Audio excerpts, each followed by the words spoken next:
அனைவருக்கும் நன்றி.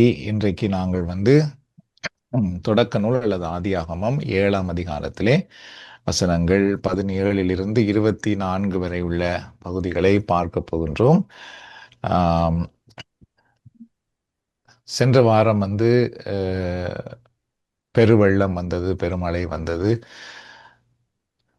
நோவா பேழைக்குள் சென்றார். நோவாவோடு மற்ற உயிரினங்களும் குடும்பமும் பேழைக்குள் சென்றது என்ற விடயத்தை பார்த்தோம். சென்ற வாரம் பெருவெள்ளம் ஆரம்பமாகியது என்று நாம் பார்த்தோம். இன்றைக்கு அதனுடைய தொடர்ச்சியாக இன்னும் சில விடயங்களை நாம் பார்க்க போகின்றோம். தொடக்க நூல் அல்லது ஆதியாகமம் 7ஆம் அதிகாரத்திலே 17 24 வரை உள்ள இறைவசனங்களில் முதலாவது இறைவார்த்தை 7ஆம் அதிகாரம் 17வது இறைவார்த்தை. இந்த வார்த்தையை சகோதரர் ஜூலித் அவர்கள் வாசிக்கலாம்.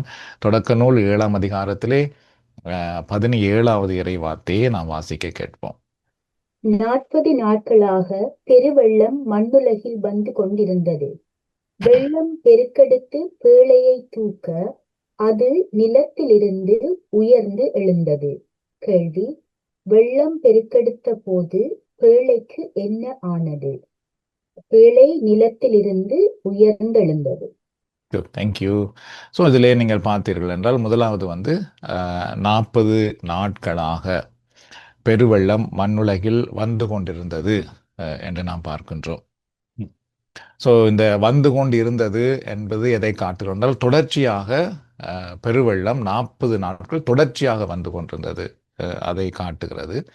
ஏற்கனவே இந்த 40 நாளை குறித்து நாங்கள் பார்த்திருக்கிறோம். 40 நாள் ஒரு சோதனையின் காலமாக, மனம் திரும்புதலின் காலமாக பார்க்கப்படுகின்றது. மோய்சன் 40 நாட்கள் சீனாய் மலையிலே நோன்பு, அதாவது உண்ணாமல் தண்ணீர் பருகாமல் ஆண்டவருடைய பாதத்தில் இருந்தார். அதுபோல புதிய ஏற்பாட்டில் இயேசு 40 நாட்கள் இருந்தார். இந்த 40 நாட்கள் ஒரு எங்களை நாங்கள் வெறுமையாக்கி கொள்ளுகின்ற, நம்மை நாம் ஆராய்ந்து பார்க்கின்ற ஒரு காலமாக, மனம் திரும்புதலின் ஒரு காலமாக வேதாகமத்திலே பார்க்கப்படுகிறோம். இப்போ இதிலே பார்த்துக்கொண்டால் 40 நாட்கள் தொடர்ச்சியாக மழை பெய்தது, அப்படி என்று பெருவெள்ளம் வந்தது என்று பார்க்கும் பொழுது இந்த 40 நாட்கள் அந்த மக்களுக்கு ஒரு சுத்திகரிப்பின் காலமாக, அதாவது தீமையை அழித்து அல்லது அழுக்கை நீக்கி தூய்மையை உருவாக்குகின்ற ஒரு காலமாக இது பார்க்கப்படுகின்றது. ஏற்கனவே பார்த்தது போல பெருவெள்ளம் மண்ணுலகில் வந்து கொண்டிருந்தது என்பது எதை காட்டுகின்றால், வந்து கொண்டிருந்தது என்பது தொடர்ச்சியாக வந்து கொண்டிருந்தது ஒன்று. இரண்டாவது, ஒரு பாவத்தின் தண்டனையாக அந்த 40 நாட்கள் மனுக்குலத்தின் பாவத்தின் ஒரு தண்டனையாக பெருவெள்ளம் பார்க்கப்படுகின்றது. அதுக்கு பின்பு பார்த்துக்கொண்டால் இது ஒரு முக்கியமான வார்த்தை. பெருவெள்ளம் பெருக்கெடுத்து பேழையை தூக்க, அப்படி என்று இதிலே நாம் பார்க்கின்றோம். அந்த பேழை என்ன செய்ததாம்? பெருவெள்ளத்திலே உயர்ந்தது என்று நாம் பார்க்கின்றோம். இங்கு 2 விடயம் நாம் பார்க்கிறோம். ஒன்று பெருவெள்ளத்துக்குள்ளே அழிவு ஏற்படுகிறது. இன்னொரு பக்கம் பெருவெள்ளத்திலே பேழை தூக்கப்படுகிறது என்று நாம் பார்க்கின்றோம். அழிக்கப்பட்டது என்ன? தீமை அல்லது பாவம் அழிக்கப்படுகிறது. இன்னொரு பக்கம் இறைவனால் பாதுகாக்கப்பட்டவர்கள் பெருவெள்ளத்திலிருந்து உயர்த்தப்படுகிறார்கள். இது இதை ஒரு ஆன்மீக கண்ணோட்டமாக பார்க்கும் பொழுது எப்படி பார்க்கிறார்கள் என்றால், கடவுள் எங்களை பாதுகாக்கும் பொழுது தீமை நம்மை அழித்து விடாதபடி இறைவன் எங்களை எப்பொழுதும் தூக்கி பாதுகாக்கிறவராக இருக்கின்றார். எவ்வாறு பேழை பெருவெள்ளத்தின் மேல் தூக்கப்பட்டதோ அதுபோல இறைவன் அவருடைய பிள்ளைகளை எப்பொழுதும் தீமையிலிருந்து பாதுகாக்கின்றார் என்பதை காட்டுகின்றது. அதுக்கு பின்பு அடுத்த அந்த இறை வார்த்தை என்ன சொல்கிறது பாருங்கள். நிலத்தில் இருந்து உயர்ந்து எழுந்தது என்று நாம் பார்க்கின்றோம். இந்த இறை வார்த்தைகள் எல்லாம் பரிசுத்த ஆவியானவர் ஏதோ ஒரு நோக்கத்தோடு எழுதி இருக்கின்றார் என்றால் அதுக்குள்ளே பல அர்த்தங்களை அவர் மறைத்து வைத்திருக்கின்றார். இதில் பாருங்கள், நிலத்திலிருந்து உயர்ந்தது என்று நாம் பார்க்கிறோம். முதல்ல பெருவெள்ளம் வரும் வரைக்கும் இந்த பேழையும் நிலத்திலே தான் இருந்தது.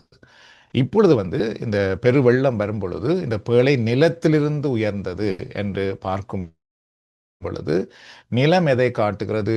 பாவத்தை காட்டுகிறது, பாவத்தின் அழிவை காட்டுகிறது. அந்த பாவத்தின் அழிவிலிருந்து அல்லது தீமையிலிருந்து இப்பொழுது அந்த பேழை உயர்த்தப்படுகிறது. இறைவன் அவரிடத்தில் அடைக்கலம் புகுந்திருக்கிற மக்களை அல்லது அவருக்கு ஏற்ற வாழ்க்கை வாழ்ந்த மக்களை பாவம் என்கிற நிலத்தில் இருந்து, தீமையிலிருந்து, பாவம் என்கிற வாழ்க்கையிலிருந்து உயர்த்துகிறார். ஒரு தூய்மையான வாழ்க்கைக்கு, பரிசுத்தமான ஒரு வாழ்க்கைக்கு உயர்த்துகிறார் என்பதை இது எடுத்து காட்டுகின்றது. ஸோ உயர்வு வந்து கடவுளுடைய ஒரு பாதுகாப்பையும் இறைவன் எங்களுக்கு கொடுக்கின்ற ஒரு காட்டுகின்ற ஒரு கருணையை அது எங்களுக்கு எடுத்து காட்டுகின்றது. அதே நேரத்தில் இறைவன் தன்னுடைய பிள்ளைகளை பாவம் என்கிற நிலத்திலிருந்து ஒரு உயர்ந்த நிலைக்கு கொண்டு வருகிறார் அவருடைய பிள்ளைகளை. ஸோ இந்த இறைவார்த்தையிலிருந்து நாம் கற்றுக்கொள்கின்ற சில முக்கியமான செய்திகள் பார்த்தீர்கள் என்றால், முக்கியமான பாடம், முதலாவது வந்து கட்டாயமாக வாழ்க்கையிலே சோதனைகள் வரத்தான் செய்கிறது, துன்பம் வேதனைகள் வரத்தான் செய்கிறது. ஆனால் நாம் எப்பொழுது இறைவனை நம்புகிறோமோ அப்பொழுது இறைவன் அந்த துன்பம் வேதனை என்கிற நிலையிலிருந்து எங்களை பாதுகாக்கிறார், எங்களை உயர்த்துகிறார், எங்களை காத்து கொள்ளுகின்றார். அதே நேரத்தில் அந்த உயர்வை நாம் பெற்றுக்கொள்வதற்கு, இறைவனுடைய பாதுகாப்பை பெற்றுக்கொள்வதற்கு எங்களுக்கு தேவையானது என்னவென்றால், நாம் உலகத்தோடு ஒத்து வாழ்வோம் என்று சொன்னால், உலகத்துக்குள்ளேயே நாம் இருப்போம் என்றால், நாம் கோயிலுக்கு போனாலும் சுபம் செய்தாலும் இறைவனால் பாதுகாக்கப்பட முடியாது. மாறாக நாங்கள் உலகத்திலிருந்து பிரிக்கப்பட்டவர்களாக, இறைவனுக்கு உரியவர்களாக, இறைவனுக்கு விருப்பமான பாதையில் செல்லும் பொழுது மட்டுமே நாங்கள் இறைவனால் பாதுகாக்கப்படுகின்றோம்.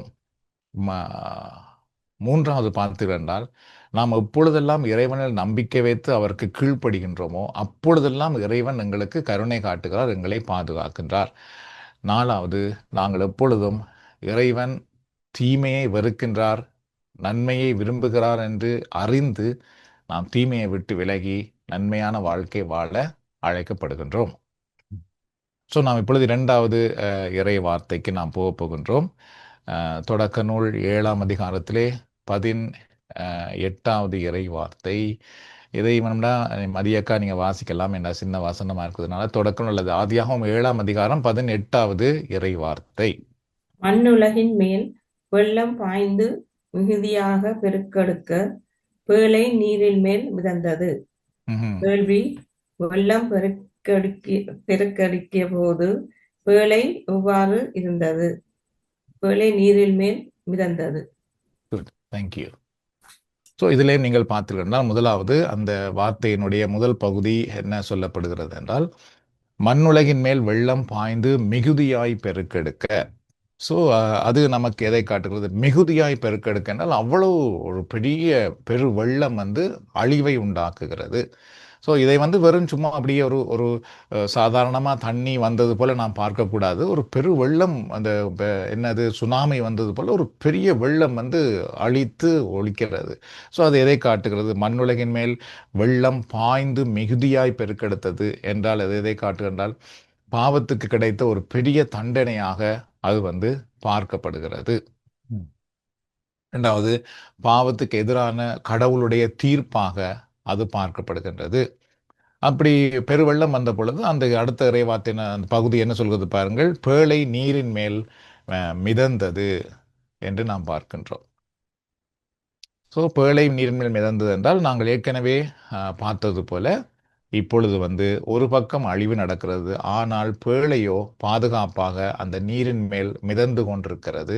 அதற்குள்ளே இருக்கின்ற இறைவனுடைய மக்கள் அந்த அழிவிலிருந்து பேழையினால் பாதுகாக்கப்பட்டு கொண்டிருக்கின்றார்கள் என்பது நாம் பார்க்கின்றோம். ஸோ அதில் இந்த இறை வார்த்தையிலிருந்து நாம் கற்றுக்கொள்கின்ற சில முக்கியமான 3 பாடங்கள். ஒன்று வந்து, கடவுளுடைய பாதுகாப்பில் நம்பிக்கையில் இருக்கிறவர்கள் சோதனையிலிருந்து பாதுகாக்கப்படுகிறார்கள், அழிவில் இருந்து பாதுகாக்கப்படுகின்றார்கள். 2வது, நாம் ஏற்கனவே பார்த்தது போல நாங்கள் இறைவனுடைய திட்டத்தை கீழ்ப்படிந்து வாழும் பொழுது கடவுளுடைய அருளையும் இரக்கத்தையும் பெற்றுக்கொள்கின்றோம். 3வது, நாம் கடவுளுடைய பாதுகாப்புக்குள் வாழ வேண்டுமென்றால் கடவுளுடைய பாதையில் விருப்பத்துக்குள் நாங்கள் வாழ அழைக்கப்படுகின்றோம். ஸோ அடுத்த இறை வார்த்தை பார்த்தீர்கள் என்றால், இதை தேவிய காணிங்க வாசிக்கலாம். தொடக்க நூல் 7ஆம் அதிகாரம் 19வது இறை வார்த்தை. ஆதியாகமம் 7:19வது இறை வார்த்தை. மண்ணுலகில் வெள்ளம் பாய்ந்து பெருக பெருக வானத்தின் கீழ் எங்கும் இருந்த உயர்ந்த மலைகள் எல்லாம் நீரில் மூழ்கின. வெள்ளம் பெருகிய போது எவை நீரில் மூழ்கின? உயர்ந்த மலைகள் எல்லாம் நீரில் மூழ்கின. முதலாவது அந்த வார்த்தையை நாம் கவனிப்போம். வெள்ளம் பாய்ந்து பெருகியது. ஸோ ஏற்கனவே பார்த்தது போல அந்த வார்த்தையும் அதை தான் காட்டுகிறது. பாவத்துக்கு கடுமையான தண்டனை வந்தது. அதுக்கு பின்பு பார்த்தீர்கள் என்றால் வானத்தின் கீழ் இருந்த உயர்ந்த மலைகள் எல்லாம் நீர்கள் மூழ்கின அப்படி என்றுட்டு இங்கே சொல்லப்படுகிறது. ஸோ இது வந்து இந்த ஆசிரியர் வந்து இதில் எதை எடுத்து காட்ட விரும்புகிறார் என்றால் அந்த வெள்ளம் எந்த அளவுக்கு வந்தது என்பதை காட்டுவதற்காக மலைகள் எல்லாம் மூழ்கியது அப்படி என்று இதில் எழுதுகின்றார். ஸோ அப்போ அந்த அளவுக்கு அப்போ உயர்ந்த மலைகள் இப்பொழுதும் பார்த்துக்கொண்டால் உலகிலே பெரிய பெரிய உயர்ந்த மலைகள் எல்லாம் இருக்குது.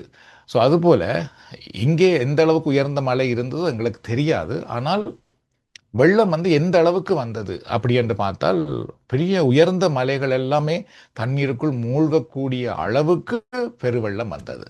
ஸோ அதனுடைய அர்த்தம் என்னென்னால் ஒருவரும் தப்பித்துக் கொள்ள முடியாத அளவுக்கு, ஏன்னால் மலைகளுக்கு மேல் ஏறி கூட மிருகங்களோ அல்லது மனிதனோ தப்ப முடியாத அளவுக்கு வெள்ளம் வந்து முழுவதையுமே மூடியது, படைப்பு முழுவதையும் மூடியது. ஸோ வானத்துங்கள் இந்த உயர்ந்த மலைகள் எல்லாம் நீர்கள் மூழ்கியன என்று பார்க்கும் பொழுது வெள்ளம் அந்தளவு உயரத்துக்கு வந்தது. இது எதை காட்டுகிறது என்றால் கடவுள் தீர்ப்பு கொண்டு வரும் பொழுது எவராலும் அதிலிருந்து தப்பித்து கொள்ள முடியாது. சரியோ? நாங்கள் மனிதர்களுக்கு தப்பித்துக் கொள்ளலாம், மனிதர்களுக்கு எதையும் மறைத்து கொள்ளலாம். ஆனால் கடவுளுடைய தீர்ப்பு நம் எல்லாருடைய வாழ்க்கையிலும் வரும். அதிலிருந்து நான் தப்பித்துக் கொள்ள முடியாது. ஸோ அதனாலே நாங்கள் வந்து எப்பயுமே இறைவனுக்கு முன்னிலையிலே தூய்மையாய் வாழ்வது, உண்மையாய் வாழ்வது நமக்கு கிடைக்கின்ற ஒரு பெரிய ஆசீர்வாதம். இல்லை என்றால் அந்த தீர்ப்பு நம்முடைய வாழ்க்கையில் வரத்தான் செய்யும். ஸோ மனிதனுடைய சீர்கட்ட வாழ்க்கைக்கு எதிரான தண்டனை என்பது உயர்ந்தது, அது சாதாரண விடயமல்ல, அதிலிருந்து தப்பித்து கொள்ள முடியாது. ஸோ வானத்தின் கீழ் எங்கும் இருந்த உயர்ந்த மலைகள் எல்லாம் நீரிலே மூழ்கியது அப்படின்னு பார்க்கும் பொழுது இங்கே வந்து நீர் மட்டம் நான் ஏற்கனவே சொன்னது போல உயர்ந்த அளவிலே இருந்தது.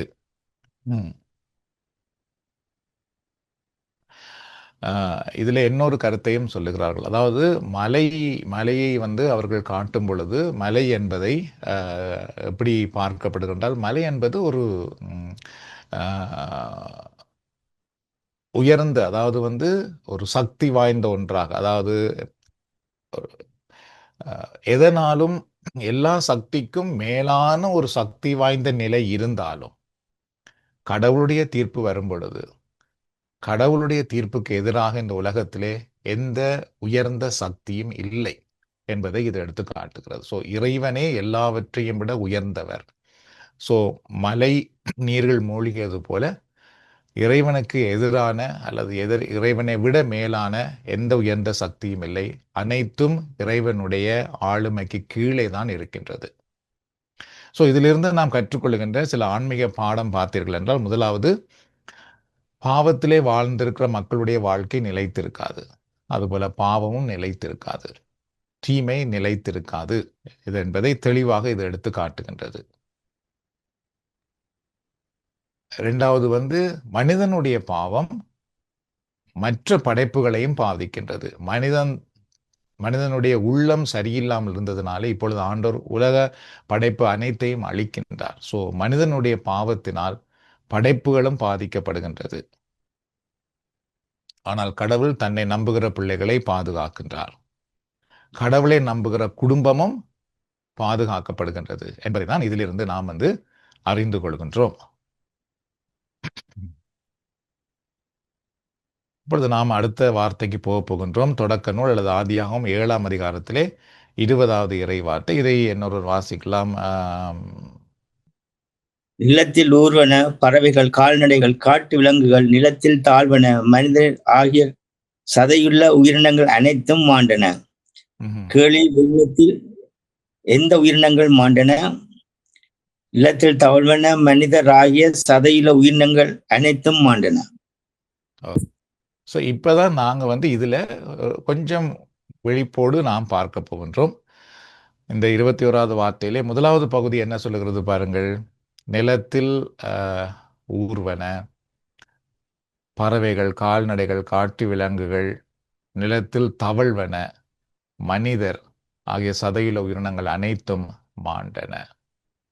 ஸோ முதல் பகுதியை நாம் பார்க்கலாம். நிலத்தில் ஊர்வன பறவைகள், கால்நடைகள், காட்டு விலங்குகள், நிலத்தில் தவழ்வன. ஸோ இதை எல்லாமே நாம் பார்க்கும் பொழுது பார்த்தீர்கள் என்றால் இந்த படைப்பு எல்லாமே அழிக்கப்படுது. சரியோ? எதனால்? மனிதனுடைய சீர்கட்ட வாழ்க்கையினால் இந்த படைப்புகள் எல்லாம் அழிக்கப்படுகின்றது. அதற்கு பின்பு சதையுள்ள உயிரினங்கள் அனைத்தும் மாண்டன என்று சொல்லப்படுகிறது. இதுக்குள்ளே தான் மனிதனும் வருகிறான். மனிதனும் சதையுள்ள ஒரு படைப்பு. ஸோ இதற்குள்ளே அந்த மிருகங்கள், மற்ற பறவைகள், ஊர்வன அவைகளோடு மற்ற சதையினமாகிய மனிதனும் அந்த அழிவிலே அடங்குகிறான் என்பதை இது எடுத்து காட்டுகின்றது. ஸோ இப்போ இது வந்து நமக்கு தெளிவாக காட்டுகிறது. கடவுள் வந்து தீமை முழுவதையும் அப்படியே கழுவுகிறார், அழிக்கின்றார். இதில் தான் நமக்கு ஒரு கேள்வி என்ன வருகிறது என்றால், திருப்பவும் அந்த வசனத்தை பார்த்தால் சரியோ, முதல்ல பாருங்கள், நிலத்தில் அப்படி என்று ஆரம்பிக்கிறது. ஸோ நிலத்தில் ஊர்வன, சரியோ. அதுக்கு பின்பு அப்ப நிலத்தில் ஊர்வன, நிலத்தில் வாழ்வது. அடுத்தது எது? பறவைகள். பறவைகள் என்றால் எங்க? வானத்துல, ஆகாயத்தில் இருக்கிறது. அதுக்கு பிறகு என்ன? கால்நடைகள், காட்டு விலங்குகள். ஸோ இது சாதாரணமான மிருகங்கள். நிலத்தில் தவழ்வன, இந்த ஊந்து திரிகின்ற படைப்பு. அதுக்கு பிறகு யார் வந்தது? மனிதர் வந்து விட்டார். ஆனால் இங்கே இன்னும் ஒரு படைப்பு இதற்குள்ளே வரவில்லை. ஸோ இப்போ எல்லாருக்கும் தெரிஞ்சிருக்கும் அது என்ன படைப்புண்டு. ஸோ இதுதான் வந்து இன்றைக்கு ஒரு பெரிய கேள்வியாகவும் இருக்குது. சில பிள்ளைகளும் அதை கேட்கிறார்கள். அது என்ன படைப்பு? தண்ணீரில வாழுற உயிரினங்கள். நீரில் வாழ்கிற உயிரினங்கள் இதற்குள்ள வரையில்லை. ஸோ அப்போ நோவாவினுடைய பேழைக்குள்ள வந்து நீரில் வாழ்ந்த உயிரினங்கள் கொண்டு செல்லப்பட்டதா அப்படின்னு கேட்டால் அங்கேயும் கொண்டு செல்லப்படவில்லை என்றால் அதிலே நாம் பார்க்கவில்லை. ஏற்கனவே நாம் பார்த்துருக்கிறோம். அதிலே நான் அதை அங்கேயே சொல்லவில்லை என்றால் இங்கே வரையும் காத்திருப்போம் பண்ணிட்டு. ஸோ நீரில் வாழ்கிற உயிரினங்கள் வந்து பேழைக்குள் கொண்டு செல்லப்படவும் இல்லை. இங்கே வந்து நீரில் வாழ்கிற உயிரினங்கள் வந்து அழிக்கப்பட்டதா அழிக்கப்படவில்லையா என்பது வந்து தண்ணீர் இருந்தபடியால் அவை தண்ணீரோடையே இருந்திருப்பினோம். அவைகள் அழிக்க தேவையில்லை. அவைக்கு மழை காணும் உயிருக்கு வாழ்றதுக்கு. கடவுள் பிளான் அவை இருப்பினம். ஸோ அதனால வந்து இப்ப நீரினால் தானே அழிக்கப்படுது. அதனால நீரில் வாழ்கிற உயிரினங்களை அழிக்க முடியும். ஏன்னா நீரினால் அழிக்கப்படுறதுனால அது நீருக்குள்ள வாழும். ஸோ அதனால வந்து சில வேதாகம ஆசிரியர்கள் என்ன சொல்லுகிறார்கள் என்றால், சில மீனினங்கள் மரித்து போய் இருக்கலாம். அது எவ்வாறு மரித்து போய் இருக்கலாம் என்றால், ஒன்று அழுக்கா இருக்கலாம், அல்லது மனிதனுடைய உடல் அதுக்குள்ளே வந்ததாக இருக்கலாம், அல்லது தண்ணீர் மாற்றங்களாக இருக்கலாம். இப்படி சில உயிரினங்கள் அழிந்திருக்கலாம், மரித்திருக்கலாமே தவிர நீரில் வாழும் உயிரினங்கள் வந்து நோவாவினுடைய அந்த அழிவில் அழிக்கப்பட்டதாக திருமறையில் சொல்லப்படவில்லை. நல்ல தண்ணியில எல்லாம் வாழாது. அதான் சொல்றேன். அந்த தண்ணீர் மாற்றம் பெருந்தானே. இந்த தண்ணீர் மாற்றம் வந்த பொழுது வேதாகம ஆசிரியர் சில பேர் சொல்லுகிறார்கள், சில மீன்கள் செத்திருக்கலாம், சில மீன்கள் சாகாமலும் இருந்திருக்கலாம். அதுபோல நீரில் வாழ்ந்த வேற சில உயிரினங்கள் தப்பித்திருக்கலாம். ஸோ அதான் நான் சொன்னது போல தண்ணீர் மாற்றம் வந்ததுனால், அல்லது அழுக்கு, அல்லது மனித உடல், ஸோ இது போன்ற சில சூழ்நிலைகளால் ஒரு சில நீர்வாழின் உயிரினங்கள் அழிக்கப்பட்டிருக்கலாம். ஆனால் எல்லாம் அழிந்ததா அப்படின்னு கேட்டால் தெரியாது. அவ்வளவுதான். இல்லை என்று சொல்ல முடியாது, பட் தெரியாது. ஏன்னா வேதாகமத்தில் சொல்லப்படும். ஆனால் மற்றது எல்லாமே முழுக்க பாருங்கள், அதாவது சதையுள்ள உயிரினங்கள் அனைத்தும் மாண்டன. திருமறை சொல்லுது, மற்ற உயிரினங்கள் எல்லாமே மரித்து போனது, முழுக்க அழிக்கப்பட்டது என்று இதில் நாங்கள் தெளிவாக பார்க்கலாம். ஆனால் நீரில் வாழும் உயிரினங்கள் எங்களுக்கு தெரியாது. ஸோ இதிலிருந்து நாம் கற்றுக்கொள்கிற ஆன்மீக பாடம் என்னென்று பார்த்தீர்கள் என்றால், ஏற்கனவே பார்த்தது போல மனிதனுடைய பாவம் படைப்பை முழுவதுமாக அழிக்கின்றது. ஸோ இதிலிருந்து நாம் கற்றுக்கொள்கிற பாடம், கடவுளுடைய தண்டனையிலிருந்து நாம் தப்பித்து கொள்ள முடியாதாகவே மனம் திரும்புதல் என்பது மிக மிக அவசியமான ஒன்று. அதே நேரத்திலே கடவுளுடைய திட்டம் என்ன என்பதை அறிந்து அதை ஏற்றுக்கொள்ள வேண்டியதும் மிக மிக முக்கியமான ஒன்று.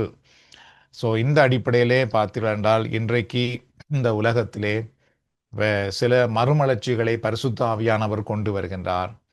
இந்த மறுமலர்ச்சியை ஒரு சில மக்கள் புரிந்து கொள்ளுகிறார்கள், ஏற்றுக்கொள்ளுகிறார்கள். இன்னும் நிறைய கிறிஸ்தவ மக்கள் இந்த மறுமலர்ச்சியை ஏற்றுக்கொள்ள மறுக்கின்றார்கள்.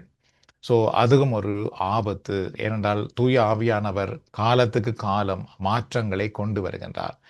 அப்ப ஏற்கனவே திருமறையிலே சொல்லப்பட்டிருக்கிறது, இறுதி நாட்களில் மாந்தர் யாவர் மேலும் என் ஆவியை ஊற்றுவேன், அப்பொழுது வாலிபர்கள் இறைவாக்கு உரைப்பார்கள், தரிசனம் காண்பார்கள், முதியவர்கள் அவர்கள்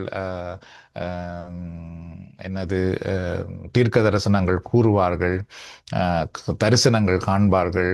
ஸோ இனி வரும் காலங்களில் பார்த்தீர்கள் என்றால் நாம் சாதாரணமாக கடைபிடித்து வந்த எங்களுடைய பக்தி முயற்சிகள் உதவி செய்யுமா என்பது ஒரு பெரிய கேள்விதான். என்றால் இன்றைக்கு அந்த அளவுக்கு உலகம் மாற்றப்பட்டிருக்கின்றது.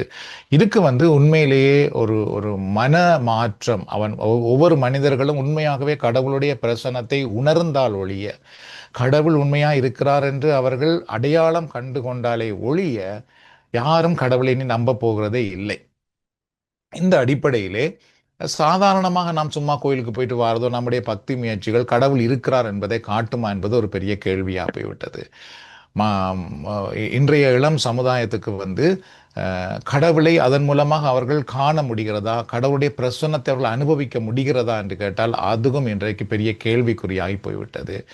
மூன்றாவது, பெரியவர்களிலிருந்து சிறியவர்கள் வரைக்கும் இன்றைய காலநிலையிலே பல போராட்டங்களை, பல பிரச்சனைகளை, பல கேள்விக்குறிகளோடு வாழ்ந்து கொண்டிருக்கின்றார்கள். அவர்களுக்கு உண்மையிலேயே கிறிஸ்தவ போதனைகள் பதில் கொடுக்கின்றதா என்பது மிக மிக முக்கியமான ஒன்றாக பார்க்கப்படுகின்றது.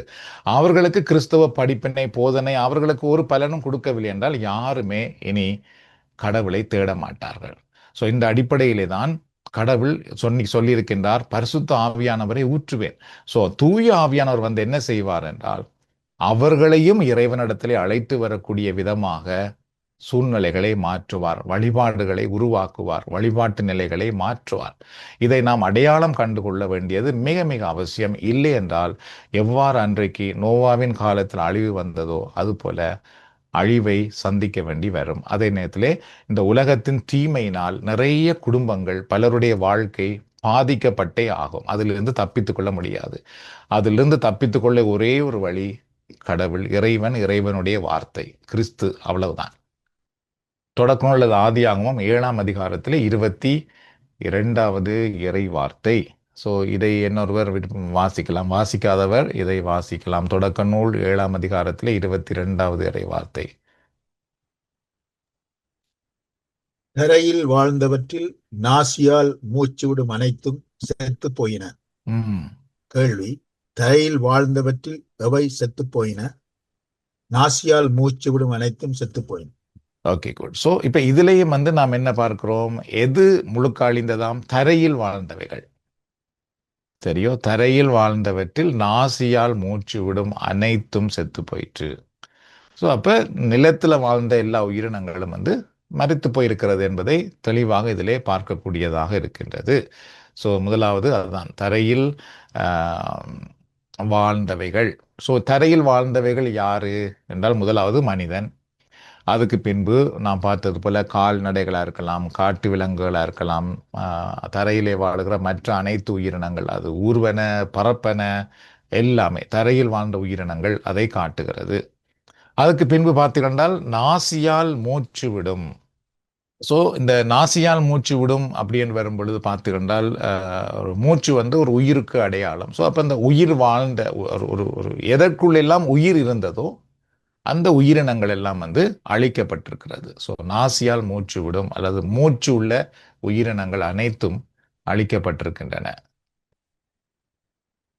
ஸோ அந்த கடைசி பகுதி பார்த்திருந்தால் அனைத்தும் செத்து போயின அப்படி என்று தெளிவாக இதிலே நாம் பார்க்கக்கூடியதாக இருக்கிறது.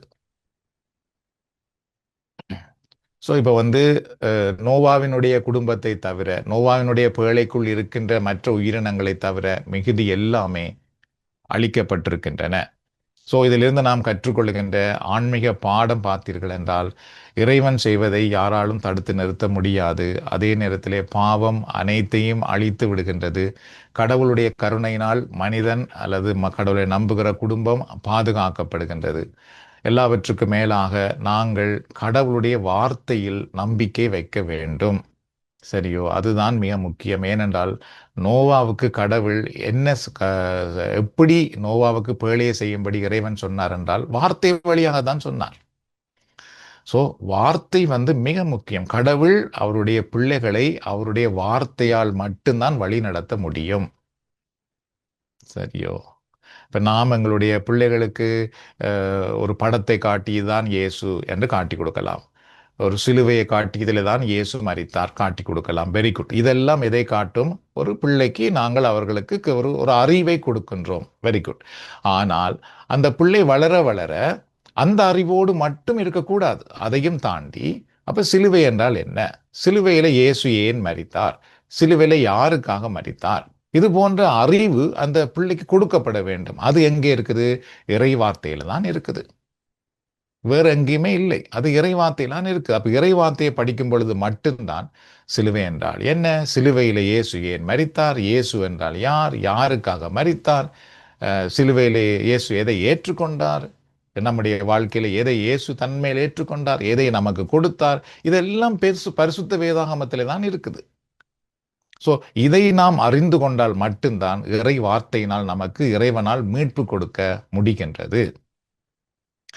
தேங்க்யூ. ஸோ நாம் இப்பொழுது எங்களுடைய அடுத்த இறைவார்த்தை பகுதிக்கு நாம் போக போகின்றோம். தொடக்க நூல் 7ஆம் அதிகாரத்தில் 23வது இறைவார்த்தை. மனிதர் முதல் விலங்குகள், ஊர்வன, வானத்து பறவைகள் ஈறாக மண்ணில் உயிர் வாழ்ந்த அனைத்தும் அழிந்தன. அவை மண்ணுலகில் இராதபடி ஒழிக்கப்பட்டன. நோவாவும் அவருடன் பேழையில் இருந்தவர்களுமே எஞ்சியிருந்தன. Okay, very good. வெள்ளத்துக்கு பின் எவர்கள் மட்டுமே எஞ்சியிருந்தனர். நோவாவும் அவருடன் பேழையில் இருந்தவர்களுமே எஞ்சியிருந்தனர். தேங்க்யூ. ஸோ அப்போ இதில் வந்து பார்த்தீங்கன்னா எது அழிக்கப்பட்டது, எது எஞ்சி இருந்தது என்பது எங்களுக்கு தெளிவாக தெரியுது. ஸோ மனிதர் முதல் விலங்குகள், ஊர்வன, வானத்து பறவைகள் ஈராக மண்ணில் உயிர் வாழ்ந்த அனைத்தும் அழிந்தன. ஸோ தெளிவாக வந்து திருமறை சொல்லுது, மனிதர் முதல் அனைத்தும் அழிக்கப்பட்டிருக்கின்றன. ஆனால் நீருக்குள் இருக்கிறதை பற்றி இங்கே நாம் பார்க்கவில்லை. அதுக்கு பின்பு என்ன சொல்லப்படுகிறது? மண்ணுலகில் இராதபடி ஒழிக்கப்பட்டன. ஸோ அவையில் மண்ணுலகிலே யாரும் இல்லை. ஸோ மண்ணுலகிலே அது முழுக்க முழுக்க இல்லாமல் போய்விட்டது. கடவுள் ஒரு பூரண சுத்திகரிப்பை கொண்டு வந்திருக்கின்றார் என்பதை இது எடுத்து காட்டுகிறது. அதுக்கு பின்பு மிக ஒரு முக்கியமான வார்த்தை, நோவாவும் அவருடன் பேழையில் இருந்தவர்களுமே எஞ்சி இருந்தனர். ஸோ இப்போ வந்து பார்த்திருந்தால் உலகம் முழுக்க அழிக்கப்பட்டு நோவாவினுடைய குடும்பம், நோவாவோடு இருந்தவர்கள் மட்டும் இப்ப பாதுகாப்பாக மிகுதியாக இருக்கின்றார்கள். ஸோ கடவுளுடைய திட்டத்தில் இருந்தவர்கள் மட்டுமே இப்பொழுது காப்பாற்றப்பட்டிருக்கின்றார்கள்.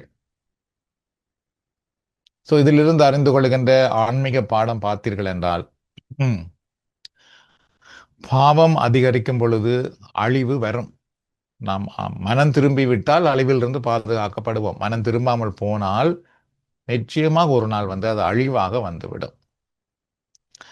ஸோ இதிலே தான் நாங்கள் வந்து நிறைய கிறிஸ்தவர்கள் இங்கே தான் நாம் விழிப்படைய வேண்டியிருக்குது. என்றால் உதாரணமாக எங்கள் எல்லாருடைய அனுபவத்திலும் தெரியும், இப்போ இறை வார்த்தையை எடுத்து கூறும் பொழுது கூட கிறிஸ்தவர்கள் அல்லாதவர்கள் இலகுவாக மனம் திரும்பி விடுகிறார்கள், அதை ஏற்றுக்கொள்ளுகிறார்கள். ஆனால் கிறிஸ்தவர்கள் தான் ஏற்றுக்கொள்றதில்லை. அவர்கள் தான் கல் நெஞ்சம் பிடித்தவர்களாக நாம் இருக்கின்றோம். இது பெரிய ஆபத்து. அது நாம் நினைக்கிறது போல அல்ல. அதை நாம் அறிந்து திருந்தாமல் போய் விட்டு கொடுக்காமல் போனோம் என்றால் அது பின்னுக்கு ஒரு நேரம் பெரிய பெரிய அழிவை கொண்டு வரும். நம்முடைய குடும்ப வாழ்க்கையிலே பெரிய பிரச்சனை, ஆன்மீகத்திலே பெரிய பிரச்சனையை கொண்டு வந்துவிடும். ஸோ அது நாம் அறிந்து கொள்ள வேண்டிய ஒரு முக்கியமான பாடம் இந்த பகுதியிலிருந்து. வகை நாமே ஒரு சின்ன சின்ன தவறு எங்களுக்கு தெரியுதா, அதிலிருந்து திருந்திக் கொள்வது நல்ல, இல்லை என்றால் அது ஒரு பெரிய அழிவை வந்து நமக்கு கொண்டு வந்து விடும்.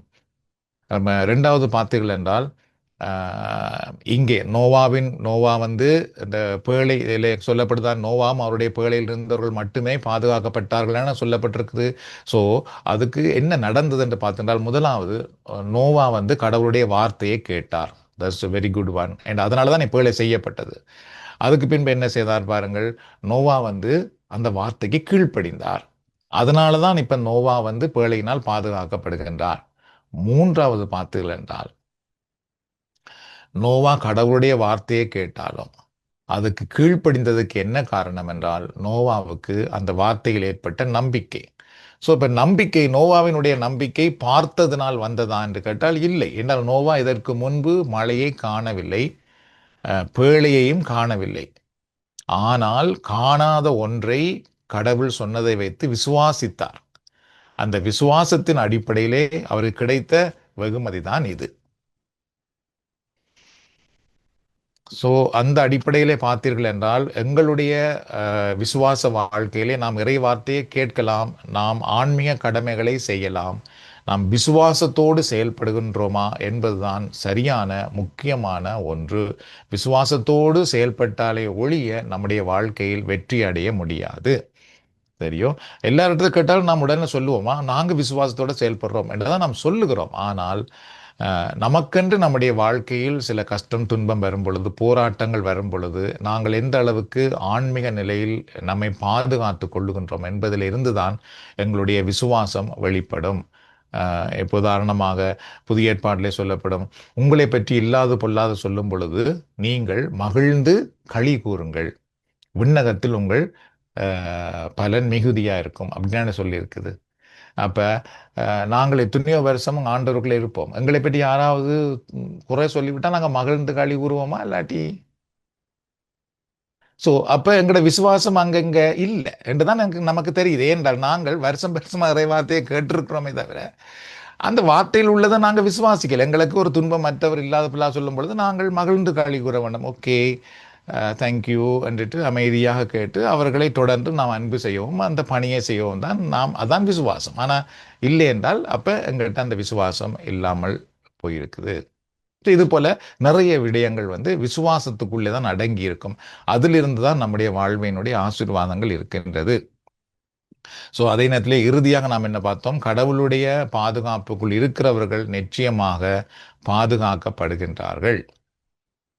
150 நாட்களாக மண்ணுலகில் வெள்ளம் பாய்ந்து பெருகிற்று. மண்ணுலகில் வெள்ளம் எத்தனை நாட்கள் பாய்ந்து பெருகிற்று? 150 நாட்களாக. ஓகே, ஸோ இப்போ இதுல மண்ணுலகில் எத்தனை நாட்கள் பெருவெள்ளம் நீடித்தது என்று சொல்லப்பட்டிருக்கு. முதல்ல நாங்க பார்த்தோம்னாங்க 40 பகல் 40 இரவு பெருவெள்ளம் வந்து கொண்டிருந்தது. ஸோ இப்போ 150 நாட்கள் அந்த பெருவெள்ளம் அப்படியே 150 நாட்கள் வெள்ளமாவே இருந்திருக்குது. ஸோ இந்த 150 நாட்கள் ஒரு சில வேதாகம ஆசிரியர்கள் சொல்லுகிறார்கள், இது ஒரு நீண்ட கால ஒரு சோதனை அல்லது நீண்ட கால சுத்திகரிப்பு அப்படின்னு சொல்லுகிறார்கள். அதே நேரத்திலே ஒரு பாவத்தினுடைய தீவிரத்தை காட்டுவதாக இந்த 150 நாட்கள் அப்படியே தண்ணி நின்று எல்லாமே அழிந்து போயிருக்கின்றது என்று சொல்லப்படுகிறது. அதுக்கு பின்பு அடுத்த வார்த்தை பார்த்திருந்தால் மண்ணுலகில் வெள்ளம் பாய்ந்து பெருகிற்று. ஸோ அது எதை காட்டுகிறது என்றால் அந்த முழு அழிவையும் அது நமக்கு எடுத்து காட்டுகிறது. ஸோ இதிலேருந்து கற்றுக்கொள்கிற சில ஆன்மீக பாடம் பார்த்தீர்கள் என்றால், முதலாவது பார்த்தீர்கள் என்றால், சில நேரத்திலே எங்களுடைய வாழ்க்கையிலே கூட சோதனைகள் சில நேரம் நீண்ட காலம் இருக்கலாம், நீடிக்கலாம். 150 நாட்கள் வெள்ளம் இருந்தது போல நம்முடைய வாழ்க்கையில கூட சில நேரம் சில சோதனைகள் நீடித்து இருக்கலாம். ஆனால் நிச்சயமாக அந்த சோதனைகளுக்கோ அந்த துன்பத்துக்கோ முடிவு உண்டு என்பதுதான் நாம் இதிலிருந்து அறிந்து கொள்கிறோம். நாம் உண்மையாகவே கடவுளை நம்பி இருந்தோம் என்றால் அத்தனையிலும் இருந்து இறைவன் நமக்கு முடிவு கொண்டு வருகின்றார், இரண்டாவது நம்மை பாதுகாத்து கொள்ளுகின்றார். ஸோ அதோடு நாம் இன்றைக்கு இதிலிருந்து அறிந்து கொள்ளுகிற இன்னும் ஒன்று என்னவென்றால், கடவுளை நம்புகிற பிள்ளைகள், கடவுள் நம்புகிற குடும்பம் நிச்சயமாக இறுதியிலே வெற்றி பெறும். அவர்கள் உயர்த்தப்படுவார்கள், வெற்றி பெறுவார்கள். என்றால் நோவாவினுடைய குடும்பம் பேழை வழியாக பாதுகாக்கப்பட்டது. ஓகே, ஸோ இன்றைக்கு நாங்கள் இந்த பெருவெள்ளம் வந்தது, இதெல்லாம் முழுக்க அழிக்கப்பட்டது, இதை நாம் பார்த்துருக்கின்றோம். ஸோ இதை தொடர்ந்து வரப்போகிற பகுதிகளிலே பெருவெள்ளத்துக்கு பிறகு என்ன நடக்கிறது அதையும் நாம் பார்க்க போகின்றோம். ஸோ நாம் இப்பொழுது சிறிய ஜெபம் பண்ணலாம். நாம் செபிப்போம்.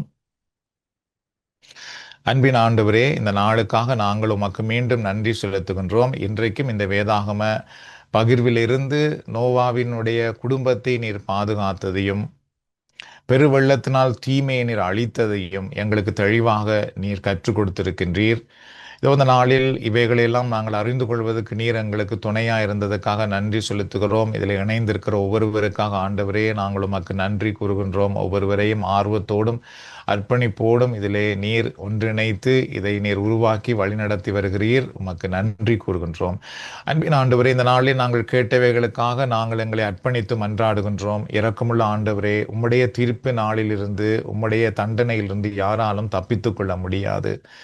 ஆகவே இரக்கமுள்ள ஆண்டவரே, நீர் எங்களை எச்சரிக்கும் பொழுதும், நீர் எங்கள் வாழ்க்கையிலே தீமைகளை சுட்டி காட்டும் பொழுதும், தவறுகளை சுட்டி காட்டும் பொழுதும், நல்வழியை காட்டும் பொழுதும், எங்களுக்கு இறை வார்த்தை வழியாக கற்றுக் கொடுக்கும் பொழுதும், நாங்கள் அவற்றை சரியான முறையில் கவனித்து தீமையை விட்டுவிடவும், நீர் கற்றுக் கொடுக்கிற நல்ல பாடங்களை நாங்கள் வாழவும் நீர் எங்களை ஆசீர்வதிப்பீராக. இரக்கமுள்ள ஆண்டவரே, நோவா வழியாக நோவாவின் குடும்பத்தை நீர் தீமையிலிருந்து அழிவிலிருந்து பாதுகாத்தது போல உம்மை அறிந்திருக்கிற எங்கள் வழியாக எங்கள் குடும்பத்தையும் எங்கள் தலைமுறையையும் நீர் பாதுகாக்க விரும்புகின்றீர். ஆகவே ஆண்டவரே, எங்கள் அடுத்த தலைமுறைக்கு நாங்கள் உம்முடைய ஆசீர்வாதத்தை கொடுக்கின்ற நல்ல பெற்றோராய் இருக்கும்படி நீர் எங்களை ஆசீர்வதித்தரலும். எங்களுடைய அடுத்த தலைமுறைக்கு நாங்கள் உம்முடைய அரவணைப்பை உம்முடைய பாதுகாப்பை கொடுக்கின்ற உண்மையுள்ள இறை மக்களாக வாழும்படி நீர் எங்களை ஆசீர்வதித்தரலும். நோவா உம்முடைய வார்த்தையை கேட்டு கீழ்ப்படிந்து நீர் சொன்ன அனைத்தையும் செய்தது போல எங்கள் வாழ்க்கையில நீர் எங்களுக்கு எதை கற்றுக் கொடுக்கின்றீரோ அதை நாங்கள் முழுவதும் கடைபிடித்து வாழ ஆசீர்வதியும். நாங்கள் உலகத்தை பார்க்காமல் மனிதர்கள் என்ன சொல்லுவார்கள் நினைப்பார்கள் என்பதை குறித்து நாம் கவலைப்பட்டு நீர் எங்களுக்கு கூறுகின்றவைகளை நாங்கள் கடைபிடிக்காமல் தவறிவிடாமல் நீர் எங்களுக்கு கற்றுக் கொடுக்கிற ஒவ்வொரு விடயத்தை நாங்கள் கடைபிடிப்பதற்கு எங்களை ஆசீர்வதியும். எங்களுக்கு அதற்கான வலிமை தாரும். பரிசுத்த ஆவியினால் எங்களை ஆட்கொண்டு வழி நடத்தும். நோவாவின் பேழையை அழிவிலிருந்து நீர் உயர்த்தியது போல, நிலத்திலிருந்து நீர் உயர்த்தியது போல, வெள்ளத்தின் மேல் மிதந்து நிற்கும்படி நீர் செய்தது போல, ஆண்டவரே, உம்மை நம்பியிருக்கிற எங்கள் வாழ்க்கையை நீர் பாவத்திலிருந்தும் அழிவிலிருந்தும் உலக வாழ்விலிருந்தும் எங்களை உயர்த்தி உம்முடைய தெய்வீக பிரசன்னத்தில் எங்களை வைத்திருக்கும்படி நாங்கள் மன்றாடுகின்றோம். உம்முடைய அரவணைப்பிலும் உம்முடைய திருக்கரத்திலும் எங்களை தாங்கி நிற்கும்படி நாங்கள் மன்றாடுகின்றோம். உம்மை பற்றி அறிந்து கொள்ளுகிற நாங்கள் அழிவிலும் தீமையிலும் பாவத்திலும் மூழ்கி விடாமல் அதிலிருந்து உம்மால் பாதுகாக்கப்படும் மக்களாய் இருக்கும்படி எங்களை ஆசீர்வதித்தரலாம். இரக்கமுள்ள ஆண்டவரே, நோவாவுக்கு நீர் இரக்கம் காட்டினீரே, அதுபோல எப்பொழுதும் எங்கள் மேல் இரக்கமாயிரும். எங்கள் பாவங்களை எல்லாம் மன்னித்தரலும், எங்கள் மீறுதல்களை எல்லாம் மன்னித்தரலும். இதோ அன்பின் ஆண்டவரே, இதில் இணைந்திருக்கிற ஒவ்வொருவரையும் உம்முடைய அருக்கரம் தனித்தனியாக ஆசீர்வதிக்கட்டும். உம்முடைய வார்த்தையை கேட்டு தியானித்துக் கொண்டிருக்கிற இவர்களுடைய குடும்பம் நீரருகில் நடப்பட்ட மரமாக எப்பொழுதும் செழித்து வளர வாழ ஆசீர்வதிய. உம்முடைய வார்த்தை இவர்களுக்கு வாழ்வளிக்கட்டும். உம்முடைய வார்த்தையினால் நீர் இவர்களை குணமாக்கும். இவர்கள் குடும்பத்தில் இவர்களுடைய வாழ்க்கையில் இருக்கிற சுமைகள் இருந்து விடுதலை தாரும். ஆண்டவரே, அழிவுக்கு பின்பு வாழ்வு உண்டாகியதென்று நாம் பார்ப்பது போல இதோ இந்த நாளில் இவர்கள் எத்தனை பேர் துன்பம் வேதனை கஷ்டத்தில் இருக்கிறார்களோ அதில் இருந்து இவர்களை வாழ்வுக்குள் அழைத்து வாரும். உம்முடைய அருக்கரம் ஆசீர்வதிக்கட்டும். இயேசுவின் நாமத்தில் மன்றாடி நீ தருகிற ஆசீரை பெற்றுக்கொள்கிறோம் எங்கள் நல்ல தந்தையே. ஆமென். ஆண்டவராக இயேசு கிறிஸ்துவின் அருளும் கடவுளின் அன்பும் பரிசுத்தாவியின் ஐக்கியமும் நம் அனைவரோடும் நம்முடைய குடும்பத்திலும் எப்பொழுதும் இருப்பதாக. பிதா சுதன் பரிசுத்தாவியின் பெயராலே